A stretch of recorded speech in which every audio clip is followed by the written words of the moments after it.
Before we begin, I'm curious about something. Where are you right now as you're listening to these words? I've always found it remarkable how stories can find people in the most surprising moments, creating brief connections across distance and circumstance.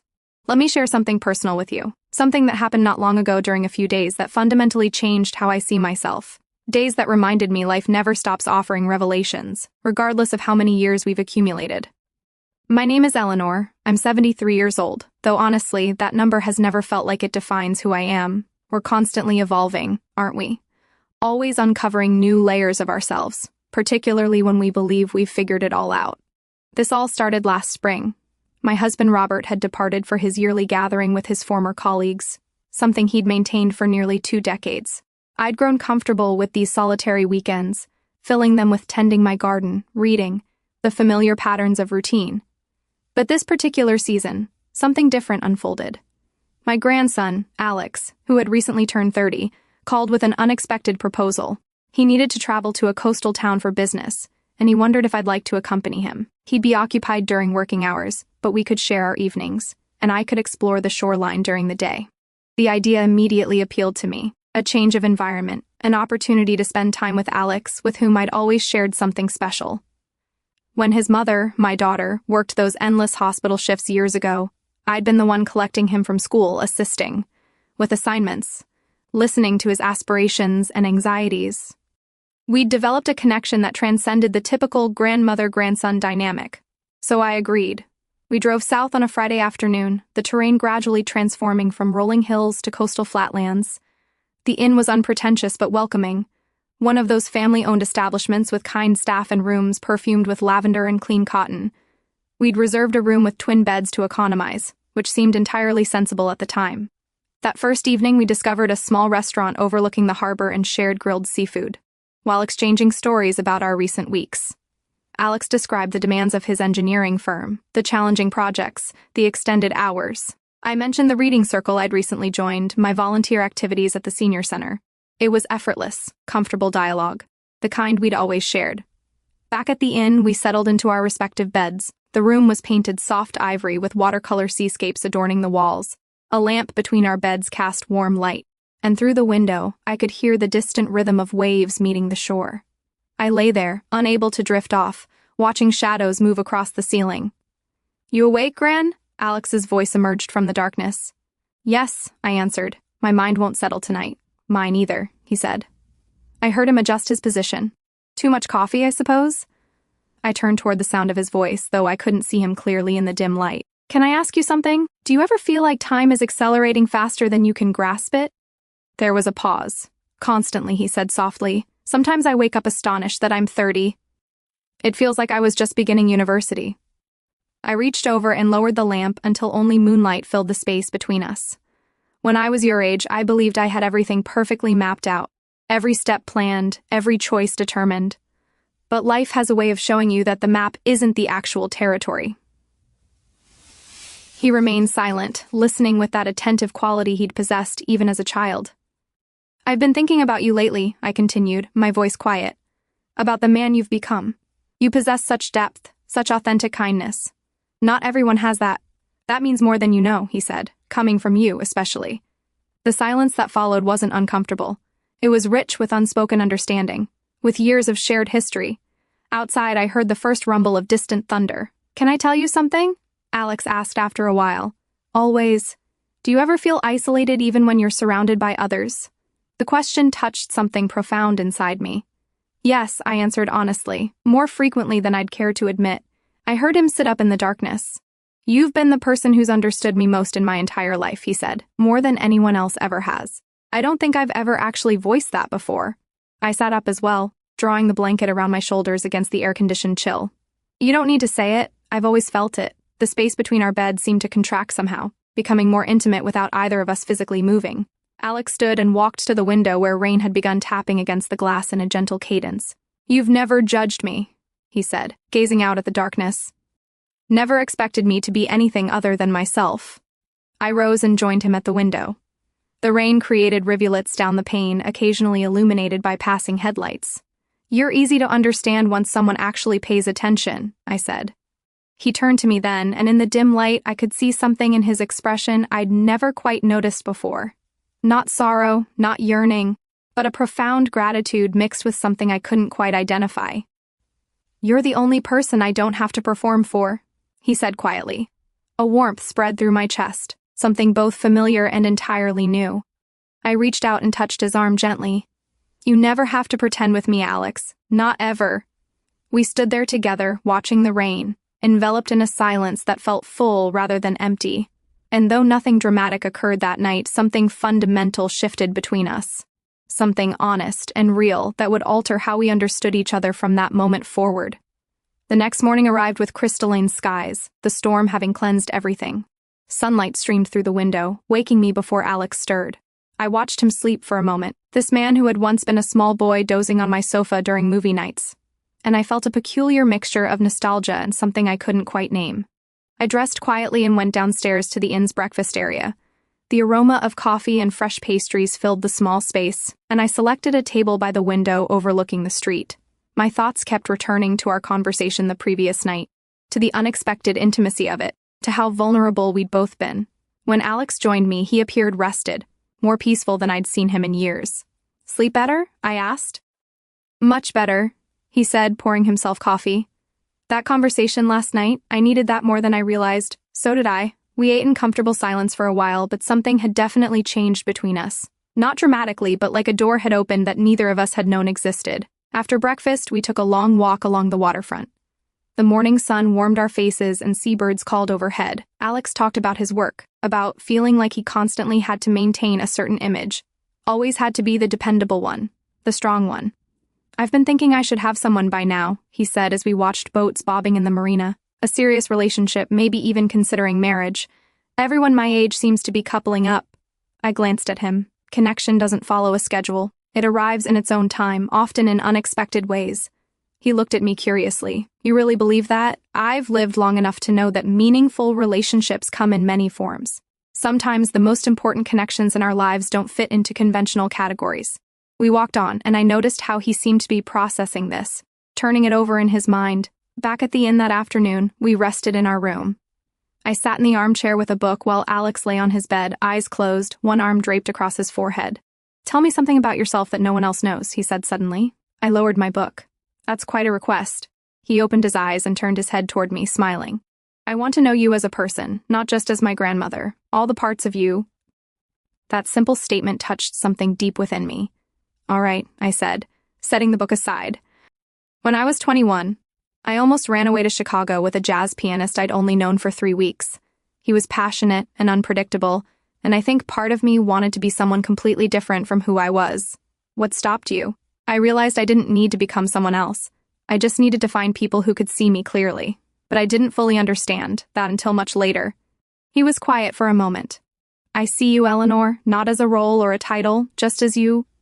Something in my chest tightened, not from discomfort, but from recognition. A part of me that had been dormant for years suddenly felt awake. That evening we ordered room service and stayed in as rain returned, softer this time, more like a whisper against the windows. We watched television without really watching it, both of us aware of each other in a new way. At one point, Alex got up to get water from the small kitchenette area. When he returned, he sat down on the edge of my bed instead of returning to his own. "I'm really glad you came with me," he said quietly. "I didn't realize how much I needed this time with you." "I'm glad too," I replied. "Sometimes we don't know what we need until we're already experiencing it." He looked at me then, really looked at me, and I didn't turn away. There was something profound passing between us, something I'd never experienced before. Not romantic in the traditional sense, but deeply intimate. A recognition of two souls who understood each other in a way that transcended typical relationships. We sat like that for a long moment, neither of us moving, both of us present in a way that felt almost sacred. Eventually, he returned to his bed, but something had fundamentally shifted. We'd crossed an invisible threshold into a new kind of closeness, one that neither of us had words for yet.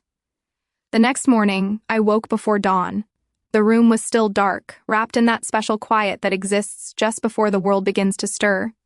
I sat up in bed and watched Alex sleep, his face peaceful in the dim light. I sat there for what might have been minutes or hours, trying to understand what I was feeling. It wasn't something I'd expected or planned for. It was simply there, undeniable and true. When Alex woke, his eyes found mine immediately, and he smiled. "Morning, good morning." We prepared for the day slowly.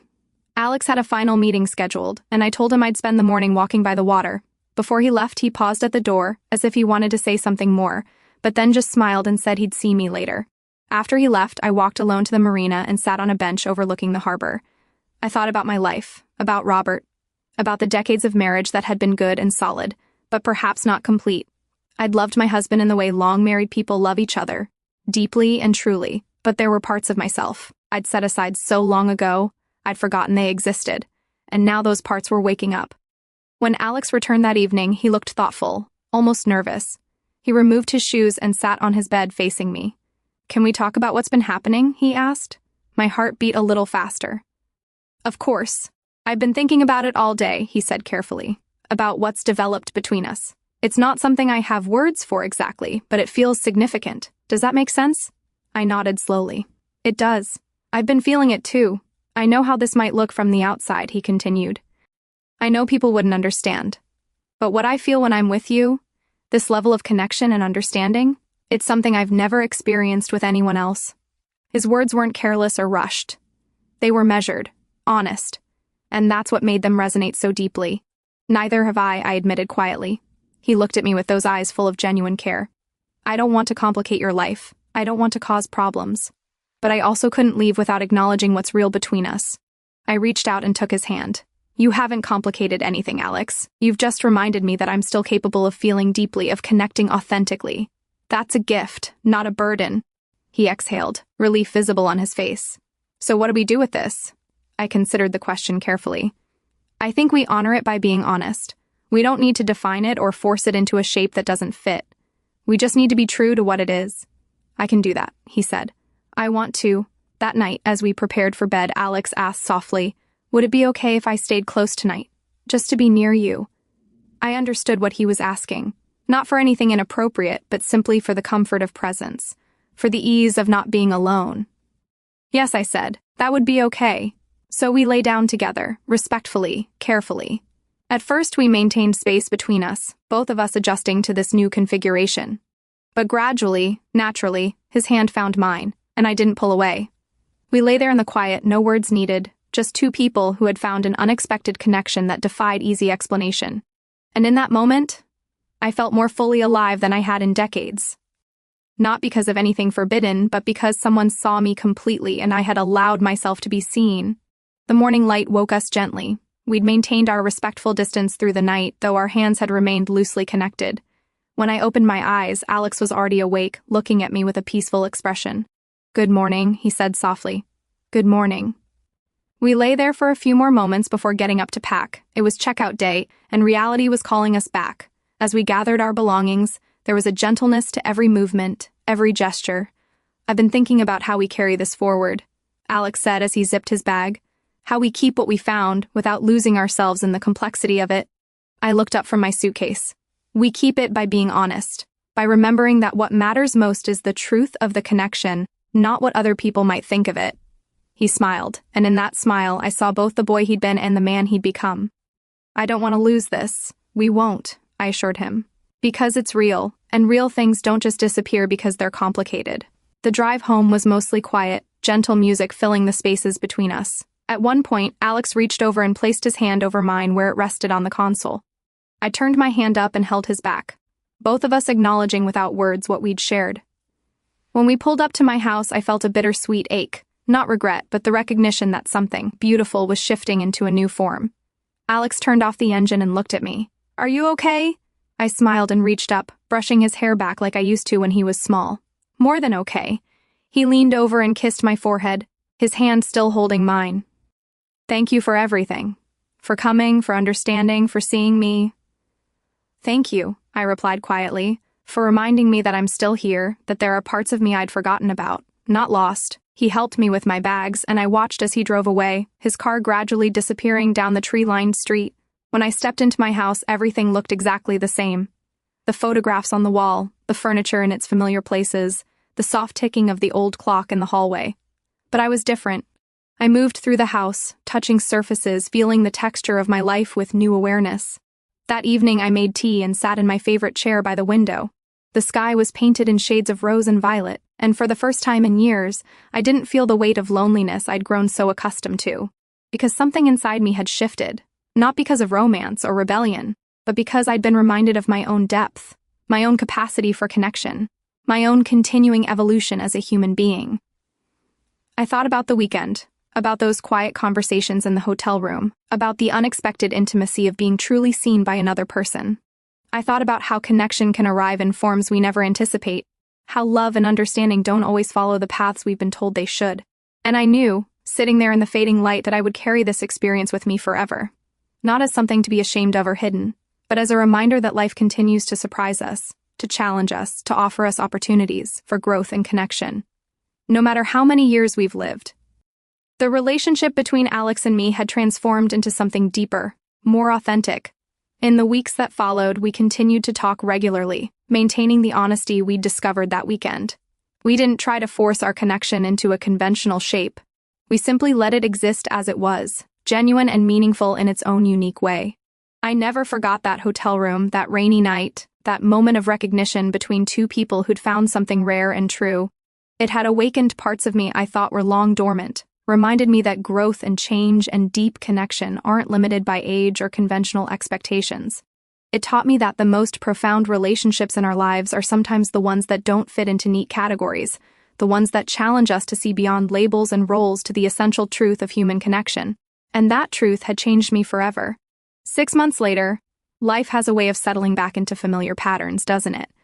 But sometimes those patterns are forever altered by what we've experienced, by who we've allowed ourselves to become. Robert noticed the change in me, though he never asked direct questions. I was more present somehow, more engaged with my own life. I joined a painting class. I reconnected with old friends. I started writing again, something I'd abandoned decades ago. Alex and I continued our honest conversations, though we saw each other less frequently than before. That distance was necessary, I think. It allowed us both to integrate what we'd discovered without becoming lost in it. One afternoon, he called me from his office. "Gran, I wanted you to know something. I met someone." My heart did a small flutter. Not jealousy, but something more complex. "Tell me about them," I said. "Her name is Julia. She's a landscape architect. We met at a conference 3 weeks ago, and Gran, she sees me, really sees me. The way you taught me to recognize." I smiled, tears surprising me. "That's wonderful, Alex. I don't think I would have recognized it," he continued, "if you hadn't shown me what real connection feels like. What it means to be seen and to see someone else completely." "I'm so happy for you," I said, and I meant it entirely. "You changed my life that weekend," he said softly. "You helped me understand what I was looking for, what I deserve. I'll never forget that, neither will I." After we hung up, I sat with the phone in my lap, watching the afternoon light paint patterns across my living room floor. I felt a profound sense of peace, not because the connection had ended, but because it had served its purpose. I had helped someone I loved discover what authentic connection felt like, and in doing so, I had rediscovered parts of myself I thought were lost forever. 1 year later, I'm sitting in my garden now as I share this with you. The roses are in full bloom, and the evening air carries the scent of jasmine. Robert is inside preparing dinner, humming a song I don't recognize. Our marriage hasn't transformed into something dramatically different, but it has deepened. I brought back a version of myself that had been dormant, and Robert, patient, kind Robert, has welcomed her without demanding explanations. I received a wedding invitation last month, Alex and Julia. I'll be attending, of course, with Robert by my side. And I know that when I see Alex standing at that altar, I'll remember that rainy weekend, those honest conversations, that moment of profound connection that changed us both. But I won't feel sadness or regret. I'll feel gratitude, because that weekend taught me that the human heart is infinitely more complex and capacious than we're taught to believe. That connection comes in countless forms, each one valid and meaningful in its own way. That it's never too late to discover new depths within ourselves, or to forge bonds that defy conventional understanding. The essential truth. Thank you for listening to my story. I know it's unconventional. I know it might make some people uncomfortable, but I share it because I believe we need more stories about the complexity of human connection, about how love and understanding manifest in ways we don't always expect or even have words for. I hope this reminds you that life is always ready to surprise us, that it's never too late to discover new depths within ourselves, and that the most meaningful connections often arrive in the most unexpected ways. Wherever you are right now, in your car, at home, on a walk, in a quiet moment stolen from a busy day. I hope you're open to the possibilities that life continues to offer no matter what chapter you're in. I hope you give yourself permission to feel deeply, to connect authentically, and to honor the relationships that nourish your soul, even when they don't fit into the categories society has prepared for you. Because ultimately, what matters most isn't how we label our connections, but how they help us become more fully ourselves. That weekend with Alex didn't break me. It didn't corrupt me. It didn't lead me astray. It simply reminded me that I'm still here, still growing, still capable of profound connection. And that reminder has made all the difference. Until next time, dear listener, may you find the courage to be seen and the wisdom to truly see others in return.